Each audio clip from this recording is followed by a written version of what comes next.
श्री शिवाय नमस्तुभ्यम। हर हर महादेव। दोस्तों, आप सभी लोग जानते हैं कि 12 सितंबर 2025 यानी शुक्रवार को पड़ रही है श्राद्ध महीने की पंचमी तिथि। और दोस्तों, ये वो तिथि है जो पितृपक्ष महीने में पड़ने वाली सबसे बड़ी तिथि है, क्योंकि यह शुक्रवार के दिन पड़ रही है और इसका बहुत ही बड़ा और विशेष महत्व होता है।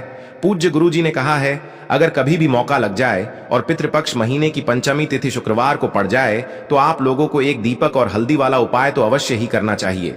इन दोनों का संयोग बहुत ही कम आता है। और दोस्तों, पूज्य गुरुजी ने अपनी शिव महापुराण की कथा में बताया है, इस दिन आपको एक चुटकी हल्दी वाला उपाय तो अवश्य ही करना चाहिए, क्योंकि ऐसा दिन पूरे साल में सिर्फ एक ही बार आता है। और दोस्तों, आप सभी लोग जानते हो कि शुक्रवार पंचमी का अगर सबसे बड़ा कोई उपाय है तो वो एक दीपक और हल्दी वाला उपाय है। तो दोस्तों, इस शुक्रवार के दिन आप लोगों को इस हल्दी वाले उपाय को जरूर करना है। बहुत सारे लोग होंगे जिन लोगों ने इस उपाय को न किया हो, मतलब पूरा साल निकल गया और उन्होंने किसी भी दिन इस हल्दी वाले उपाय को न किया हो।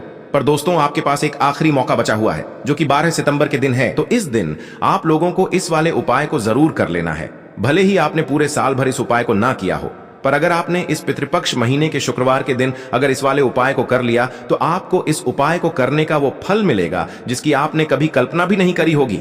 इसीलिए आप लोग इस वाले उपाय को एक बार जरूर कर लेना, ताकि आप लोगों के हाथ से यह मौका ना जा सके और आपको इस उपाय को करने का फल मिल सके। दोस्तों, यह उपाय पंडित जी ने अपनी अभी की ही शिव महापुराण की कथा में बताया है, जिस उपाय को आज हम आपको बहुत अच्छे से समझाने वाले हैं। इस वीडियो को देखने के बाद इस उपाय को समझने के लिए आपको कोई और वीडियो को देखने की जरूरत नहीं पड़ेगी। तो चलिए दोस्तों, उपाय को शुरू करते हैं। देखिए, यह इस श्राद्ध महीने के शुक्रवार के दिन यह इतना खास होता है, इतना महत्वपूर्ण होता है। देखा गया है कभी कभी बड़े बड़े पूजा पाठ अनुष्ठान से जो मनोकामना पूर्ण नहीं होते, वो इस श्राद्ध महीने के पंचमी के दिन एक छोटे से उपाय करने से ही आपकी मनोकामना पूर्ण हो जाती है। और बहुत सारे लोगों ने इस उपाय को किया भी है और उनको इस उपाय को करने का फल भी जरूर मिला है। अगर आप लोग भी इस उपाय को शुक्रवार पंचमी के दिन करना चाहते हैं तो आप इस उपाय को पहले अच्छे से समझ लेना, सुन लेना, उसके बाद करना। आपको इस उपाय का फल जरूर मिलेगा। और इस उपाय को कर लेने से आपके घर में चाहे किसी भी प्रकार की दुख और समस्या क्यों ना चल रही हो, आपको उसका कारण भी नहीं पता है कि भाई यह समस्या किस कारण से चल रही है। उसका कुछ भी कारण हो सकता है, जैसे पितृदोष हो सकता है या किसी भी तरह का मंगल दोष भी हो सकता है। तो इस दिन आप लोगों को यह वाला उपाय कर लेना है। ये एक ऐसा उपाय है जिस उपाय को अगर किसी विशेष दिन पर किया जाए तो भाई उस विशेष दिन का जो है वह तो हमें मिलता ही मिलता है, पर हमने उस दिन पर इस उपाय को किया है तो हमें उससे भी बड़ा फल मिलता है, और फल बहुत जल्दी मिलता है, क्योंकि आप इस उपाय को बहुत ही बड़े और विशेष दिन पर कर रहे हो। तो चलिए अब उपाय के बारे में बात करते हैं, लेकिन उससे पहले आप लोगों को यह जानना आवश्यक है कि आखिर यह उपाय किस समय करना है, किसको करना है और कैसे करना है। तो चलिए हम आगे आपको वीडियो में एक एक करके बता देते हैं। लेकिन उससे पहले अगर आप लोग हमारे चैनल पर नए हैं तो हमारे चैनल को सब्सक्राइब कर लेना और इस वीडियो को लाइक करके कमेंट बॉक्स में श्री शिवाय नमस्तुभ्यम, ओम नमः शिवाय जरूर टाइप कर देना। और अपने फायदे के लिए, गरीबी दूर करने के लिए इस वीडियो को पूरा देख कर जाना, तभी आपको लाभ की प्राप्ति होगी। यदि आज आपने वीडियो को बीच बीच में से देखा, काट काट कर देखा, तो आपको जीवन में कभी सफलता हासिल भी नहीं होगी। तो दोस्तों, इस एक चुटकी हल्दी वाले उपाय को हमें इस शुक्रवार के दिन कैसे करना है, किसको करना है, किस समय करना है और कहां पर करना है, ये सारे सवालों के जवाब आपको इस वीडियो में मिल जाएंगे। और जो ये वीडियो देखेगा भाई, उसको एक दीपक और हल्दी वाला उपाय जरूर करना चाहिए, क्योंकि इस दिन हल्दी का भी बहुत ही बड़ा और विशेष महत्व होता है। और जब बात आ जाए एक दीपक और हल्दी की, तो ये सोने पे सुहागा वाली बात हो जाती है और ये एक बहुत ही बड़ा उपाय हो जाता है इस शुक्रवार पंचमी तिथि का। अब हम समझते हैं इस वाले उपाय को हमें करना किस समय है। इस एक चुटकी हल्दी वाले उपाय को हमें इस शुक्रवार के दिन करना किस समय है। तो देखिए, इस उपाय को करने का जो समय है वह सुबह का समय है और शाम का समय भी है। अब देखिए, यहां पर हम मुख्य रूप से सुबह का समय नहीं बोलेंगे, क्योंकि 12 सितंबर शुक्रवार पंचमी का दिन है और इस दिन प्रदोष काल के समय का बहुत महत्व होता है। बाकी अगर सुबह के समय भी करेंगे तो भी अच्छा होगा, उसमें कोई भी दिक्कत वाली बात नहीं है। तो चलिए जानते हैं इस विशेष उपाय के बारे में। लेकिन उससे पहले एक प्रार्थना, अगर आप इस चैनल पर नए हैं तो आप इस वीडियो को लाइक करें, चैनल को सब्सक्राइब करें और कमेंट बॉक्स में आप अपनी राशि या अपना नाम जरूर डाल दें, क्योंकि हम राशि से जुड़ा भाग्य भी बताते हैं और भाग्य में चल रही परेशानियों को दूर करने के लिए वह आसान से आसान उपाय भी बताते हैं। तो चलिए अब हम अपने सबसे पहले उपाय की बात कर लेते हैं। देखिए, अश्विन मास के दिनों में विशेषकर भगवान शिव और माता पार्वती और विष्णु भगवान का पूजन किया जाता है। अब साथ ही साथ पितृपक्ष पंचमी का दिन भी पड़ गया है, तो ऐसा समझ लीजिए आपके जीवन में धन भी आएगा, सुख भी आएगा, धन बढ़ेगा भी, और साथ ही साथ आपके जीवन के सारे संकटों को भगवान शिव जी दूर कर देंगे। तो चलिए सबसे पहले बात कर लेते हैं सबसे पहले उपाय की, जो कि शुक्रवार वाले दिन आपको विशेषकर करना है। और इस उपाय को करने से आपकी कोई भी ऐसी इच्छा, कोई भी विश जो अभी तक अधूरी है, पूरी नहीं हो रही है, तो आपकी बड़ी से बड़ी विश और मनोकामना भी पूरी हो जाती है जब आप शुक्रवार पंचमी वाले दिन इस पहले उपाय को कर लेते हैं। तो देखिए, आप सभी जानते हैं कि श्री हरि विष्णु जो है, उन्हें तुलसी दल सबसे प्रिय है। बिना तुलसी माता के श्री हरि विष्णु अधूरे हैं और बिना तुलसी पत्तों के श्री हरि विष्णु का भोग अधूरा है। अब श्री हरि विष्णु को प्रसन्न करके आप अपनी किसी भी मनोकामना को पूरा कर सकते हैं, क्योंकि श्री हरि विष्णु प्रसन्न हो गए तो आपकी कोई भी विश और इच्छा, मनोकामना अधूरी नहीं रहेंगी। तो आपको तुलसी के 5 पत्ते लेने हैं। अब ये 5 तुलसी के पत्ते जो आपने लिए हैं, ये 5 तुलसी के पत्ते आपको श्री हरि विष्णु को अर्पित करने हैं। अपने घर के मंदिर में ही ठीक है, ऐसा आपको करना है। आपके घर में श्री हरि विष्णु की कोई मूर्ति है, प्रतिमा है, वहां पर यह 5 तुलसी के पत्ते आप रखें और साथ ही साथ एक देसी घी का दीपक गोल बाती का आपको लगाना है और ओम नमो भगवते वासुदेवाय नमः, इस मंत्र का आपको 11 बार जप करना है। देखो मंत्र कौन सा है, ओम नमो भगवते वासुदेवाय नमः। और फिर श्री हरि विष्णु से अपनी विश, अपनी इच्छा, अपनी मनोकामना कह देना और फिर देखना आपकी विश और इच्छा, जो भी आपकी मनोकामना है, जो भी अपने जीवन में आपको चाहिए। अगर निर्धनता बहुत है, आप अपने घर से गरीबी को दूर करना चाहते हैं, या फिर धन आपका बढ़ता नहीं है, आप चाहते हैं कि आपका धन बढ़े, या फिर आपके घर में फिजूल खर्ची बहुत होती है, पैसा आपके पास नहीं रुकता है, आप चाहते हैं कि पैसा आपके पास रुके, या फिर घर में कोई व्यक्ति ऐसा है जो बहुत बीमार रहता है, या फिर किसी का विवाह नहीं हो पा रहा है, तो जो भी आपकी इच्छा है, जो भी आपके विश है, बस एक बार श्री हरि विष्णु से कह देना। क्योंकि पंचमी भी इस दिन है, साथ ही साथ साल का सबसे बड़ा दिन है। यह दिन इतना उत्तम है कि जो आप श्री हरि विष्णु से मांग लेंगे, जो उनसे कह देंगे, वह आपकी विश, आपकी मनोकामना को बहुत जल्दी पूरा कर देंगे। तो यह पहला उपाय है। चलिए बात करते हैं दूसरे उपाय की। देखो, यदि आपके जीवन में आर्थिक संकट बहुत अधिक हो रहे हैं, धन की समस्या लगातार जीवन में बनी हुई है, एक एक रुपयों को प्राप्त करने के लिए आपको बहुत अधिक मेहनत कर रहे हैं, तो आज रात्रि में सोने से पहले आपको यह एक चमत्कारी दीपक का उपाय अवश्य करना है। या फिर यदि आपका जो व्यापार है, बिजनेस है, दुकान है, वह अच्छे से नहीं चल पा रही है, तो आज रात्रि में इस विशेष दीपक का उपाय आपको अवश्य करना चाहिए। देखो दोस्तों, दीपक हमारे घर में सभी नकारात्मक शक्ति को बाहर करता है। यह उपाय आपको साल में केवल एक बार करने का ही मौका मिलता है। देखिए, इस उपाय के लिए आपको तुलसी जी की जो सूखी लकड़ी होती है, उसे ले लेना है। देखिए दोस्तों, यदि आपके पास पुरानी तुलसी जी की लकड़ी है तो उसे आप ले सकते हैं, और यदि आपके घर में तुलसी जी जो लकड़ी है वह सूखी हुई है, तो उसकी लकड़ी आप तोड़ करके इस्तेमाल कर सकते हैं। लेकिन आपको ध्यान रखना है कि सूर्यास्त से पहले पहले ही आपको यह जो तुलसी जी की लकड़ी है, इससे अवश्य ही तोड़ लेना है। तो इस उपाय के लिए आपको सबसे पहले तो एक मिट्टी का दीपक लेना होगा। चाहे तो आटे का दीपक भी ले सके, क्योंकि आटे का दीपक सभी दीपक में सर्वोत्तम माना गया है।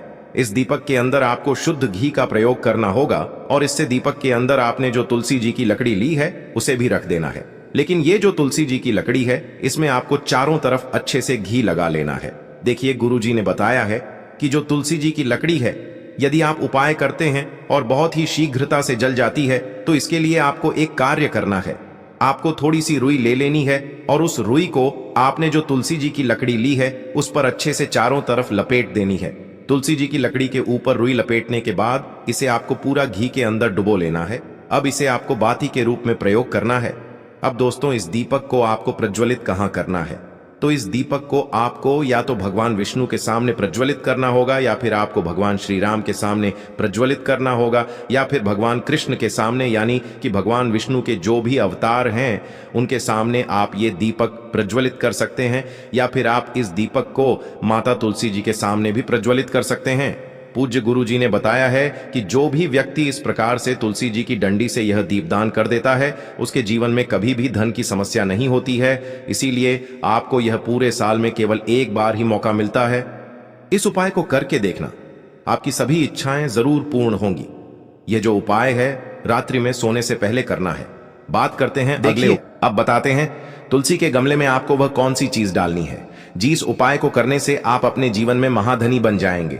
इतना धन आपको मिलेगा कि कभी भी आपके धन में कमी नहीं आएगी, कभी भी आपका धन बर्बाद नहीं होगा।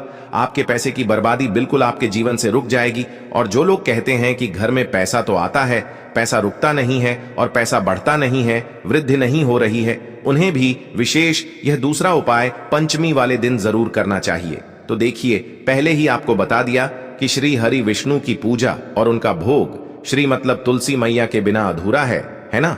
और तुलसी मैया जो है वह श्री हरि विष्णु के बिना अधूरी है।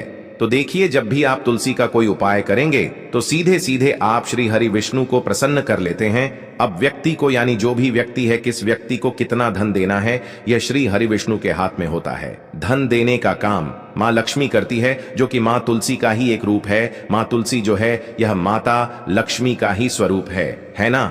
तो आपको करना क्या है? आपको लेनी है यहाँ पर हल्दी पिसी हुई, जो कि श्री हरि विष्णु से जुड़ी हुई है, आपके गुरु ग्रह से जुड़ी हुई है, आपकी कुंडली में गुरु को मजबूत करती है, सुख सौभाग्य को खींचने का काम करती है, धन को बढ़ाने का काम करती है। तो एक चुटकी पिसी हुई हल्दी आपको लेनी है और यह पिसी हुई सूखी हल्दी ही आपको अपने गमले में, तुलसी का पौधा जिस गमले में लगा है उसमें अच्छे से इस हल्दी को डालना है, ठीक है ना? और ओम नमो भगवते वासुदेवाय नमः इस मंत्र का जाप करना है। कितनी बार? कम से कम 11 बार जाप करना है। ओम नमो भगवते वासुदेवाय नमः इस मंत्र का जाप करते रहना है और हल्के हल्के से तुलसी के पौधे में आपको पूरे गमले में पीसी हुई हल्दी का छिड़काव करना है। तो देखिए, जो व्यक्ति इस उपाय को पंचमी के दिन कर लेता है, ऐसा समझ लीजिए अपने जीवन से नहीं आने वाली 7 पीढ़ियों के जीवन से निर्धनता और गरीबी को दूर कर देता है। क्योंकि हल्दी जो है ना, यह साधारण नहीं है। हल्दी इतनी उत्तम होती है कि रातों रात आपके जीवन में चमत्कार करती है। आपने देखा होगा कि कोई भी शादी होती है, विवाह होता है ना? कोई भी ऐसा शुभ काम हम करते हैं उसमें हल्दी जरूर लेते हैं। गृह प्रवेश जब हम करते हैं तो हल्दी के स्वास्तिक का निर्माण करते हैं। कोई भी अच्छा काम करने जा रहे हैं, हल्दी उसमें लेते हैं। और हल्दी जो है यह आपके गुरु ग्रह को मजबूत कर देती है। अगर कुंडली में गुरु कहीं ना कहीं मजबूत है तो इससे उत्तम उपाय आपको ऐसा समझिए पंचमी का मिलेगा नहीं, बहुत ही उत्तम उपाय है। तुलसी के गमले में एक चुटकी पीसी हुई हल्दी डालना है। तो यह बहुत ही उत्तम उपाय है। इस उपाय को आप जरूर करें पंचमी वाले दिन, और साल का सबसे बड़ा यह दिन है। तो इस उपाय को करने से श्री हरि विष्णु और महादेव आपसे न केवल प्रसन्न होते हैं, आपसे इतना प्रसन्न हो जाते हैं कि जीवन में कभी आपके गरीबी और निर्धनता को नहीं आने देते हैं। तो चलिए अब बात कर लेते हैं अपने दूसरे उपाय की, जो कि मुख्य द्वार से जुड़ा हुआ है। और यह उपाय है स्थिर लक्ष्मी के वास के लिए। ऐसा पैसा आपके घर में आएगा जो आपके घर में ही रुकेगा। ऐसा पैसा कभी आपके घर में नहीं आएगा जो आपके घर से जाएगा और विशेषकर फिजूल खर्ची में जाएगा। अब आधे से ज्यादा लोगों की यही समस्या होती है कि घर में पैसा तो आता है लेकिन बहुत जल्दी घर से चला जाता है या फिर फिजूल खर्ची में चला जाता है। तो धन की बर्बादी जिन लोगों के घर में हो रही है उन्हें विशेषकर यह दूसरा उपाय करना है। या जिन लोगों के पास बिल्कुल पैसा आना बंद हो गया है, सर पर लगातार कर्जा बढ़ रहा है, उन्हें भी यह विशेष दूसरा उपाय करना है। तो देखिए, आपको फिर से क्या लेना है? हल्दी लेनी है पीसी हुई, जो कि श्री हरि विष्णु से ही जुड़ी हुई है ना? पीसी हुई हल्दी लेनी है और थोड़ा सा पानी डालकर उसका गाढ़ा गाढ़ा आपको पेस्ट बना लेना है। अब इसी हल्दी से आपको अपने घर में स्वास्तिक बनाने हैं। कितने स्वास्तिक? एक स्वास्तिक आपको बनाना है अपनी तिजोरी पर, जिसमें आप पैसा रखते हैं। चाहे तो आप संदूक में रखते हैं, अलमारी में रखते हैं, जिस चीज में भी पैसा रखते हैं, बस वहां पर हल्दी से एक स्वास्तिक बनाना है। दूसरा स्वास्तिक आपको कहां बनाना है? अपने घर के मंदिर में, है ना? और 2 स्वास्तिक आपको बनाने हैं अपने घर के मुख्य द्वार पर बाहर की तरफ। हल्दी से 4 स्वास्थ्य आपको बनाने हैं। 2 स्वास्तिक मुख्य द्वार पर बाहर की तरफ, एक तिजोरी पर, है ना? और एक अपने घर के मंदिर में। बस यह उपाय आपने अगर पंचमी वाले दिन कर लिया तो देखिए, जो धन की तिजोरी है उसमें पैसा भरा रहेगा। कभी भी धन की तिजोरी धन से खाली नहीं होगी, क्योंकि जहां पर हल्दी का स्वास्तिक एक होता है वहां कभी धन की कमी नहीं होती है। हमेशा वहां पर धन की देवी माता लक्ष्मी वास करती हैं, क्योंकि हल्दी किससे जुड़ी हुई है? श्री हरि विष्णु से। और मां लक्ष्मी कहां होती है? जहां श्री हरि विष्णु वास करते हैं। अब बात करें कि आपके घर का मंदिर जो है उसमें अगर आप एक स्वास्तिक बनाते हैं तो आपके घर से ऊर्जा जो है, पूरे में ऊर्जा फैलती है ना? तो आपके घर में पॉजिटिव एनर्जी बढ़ती है, सकारात्मक ऊर्जा बढ़ाती है। जब आप अपने घर के मंदिर में हल्दी का स्वास्तिक बनाते हैं, आपके घर से बुरी शक्तियां, नेगेटिव एनर्जी जैसी चीजें बिल्कुल आपके घर में नहीं रुकती हैं। मुख्य द्वार तो इतना उत्तम होता है कि मुख्य द्वार से ही मां लक्ष्मी की नजर सबसे पहले आपके मुख्य द्वार पर ही पड़ती है। और मुख्य द्वार पर अगर आपने हल्दी के स्वस्तिक बना दिए तो मां लक्ष्मी देखते ही प्रसन्न हो जाती है, क्योंकि यह श्री हरि विष्णु से जुड़ी हुई है ना। और हल्दी के स्वास्तिक जहां पर जो व्यक्ति अपने घर के मुख्य द्वार पर बनाते हैं, ऐसा समझ लीजिए मां लक्ष्मी उनके घर में वास करती ही करती है और कभी भी ऐसे घर को फिर छोड़कर नहीं जाती है। स्थिर लक्ष्मी का वास आपके घर में होगा। यह हल्दी के स्वास्तिक वाला उपाय पंचमी के दिन बहुत ही उत्तम है। साथ ही साथ कोशिश करें कि इस दिन गाय माता को हरी घास अवश्य खिलाएं। अगर आपको हमारी ये वीडियो पसंद आई हो तो हमारे इस वीडियो को लाइक करें, चैनल को सब्सक्राइब करें, कमेंट बॉक्स में लिखें हर हर महादेव।